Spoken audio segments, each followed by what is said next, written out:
I wrote a piece called The Breach of Social Order. Per the Stanford University article entitled Women's Political Council of Montgomery, the women got it right. In March of 1949, they saw fit to inspire African Americans to, quote, live above mediocrity, to elevate their thinking, and in general, to improve their status as a group, end quote. In other words, it was time that they ignored the American caste system. This system, per Pulitzer Prize winning Isabel Wilkerson, decrees that it is an arbitrary, artificial graded ranking of human value in a society. The WPC understood that African Americans were purposefully forced into a class system upon which they saw fit to rise above, to breach social order, to step up from the lowest levels of hierarchy that they were placed in unbeknownst to them. What exactly does it mean to live above mediocrity? And why was it that why was that a place from which African Americans had to rise? Why African Americans? Was it their thinking that had to be elevated? Or was their thinking already elevated? Race is the fallback word when it comes to mistreatment, disenfranchisement, food injustice, etc. against people of color. But is it race or caste? It is also a fallback word when it comes to those who are considered privileged in society, white people. In order to establish the current juxtaposition regarding race and caste within our society, I must first establish its origins. Although India has the most talked about caste system in the world, theirs was a system after which Americans modeled, according to Wilkerson. If what we are faced with daily is race and not caste in America, then how is it that the same thing is happening in India?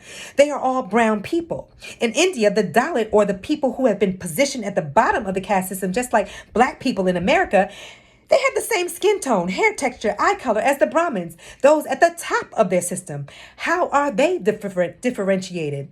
It's not as easy as it is in America. Here, all you have to do is look at the color of the skin and place them physically, mentally, or emotionally where you want them to be. In India, the metric uses religion. According to the collector, B.R. Ambedkar, the first minister of law and justice in India and the most influential Dalit leader, said there was a struggle back in 400 CE for supremacy between Buddhism and Brahmanism that ultimately led to a caste system that still exists today.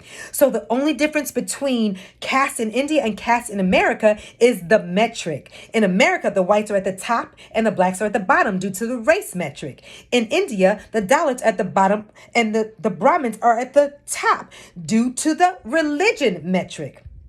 Rohit Vemula, who was a 26-year-old PhD student at Hyderabad Central University in Hyderabad, India, took his own life on the campus after having faced allegations of attacking a member of Akhil Vichar Parishad, which is the student wing of the ruling party of India, Bharatiya Janata. After denying the charge, being cleared by the university, and then reversing the decision, Rohit sadly committed suicide. Caste in India, even today, is what we call inhumane. According to BBC News, although it has been banned in India, there is still a practice of Dalits being forced to clean feces from the sewage from systems that are being blocked by mud or plastic with their bare hands, and sometimes even submerging their whole bodies in the sewer.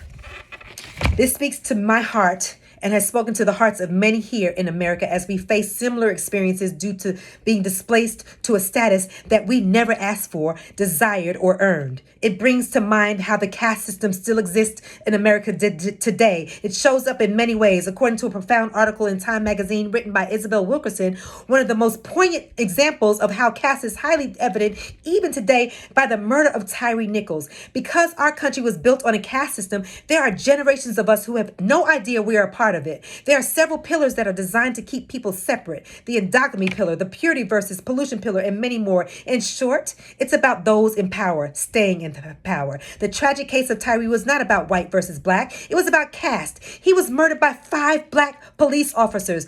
This country has been so indoctrinated with the concept of caste that there has become a caste system within a caste system. The hierarchy almost now has a life of its own. So the black officers were not, so to speak, killing Tyree. They were keeping the caste system alive and well. So caste is reinforced within the black community. This is why racism alone can seem an insufficient reason for why we face what we face as a nation. It's not about inferiority. Toni Morrison said it best. Why would you think that white people would give their children to those not considered human or animals? white people knew we weren't inferior. Molefi Kite Asante, African-American historian and philosopher, speaks of kings, queens, scholars, and universities when discussing the African continental experience. Black people are far from inferior. It is time we all breach the social order. We will all be better for it.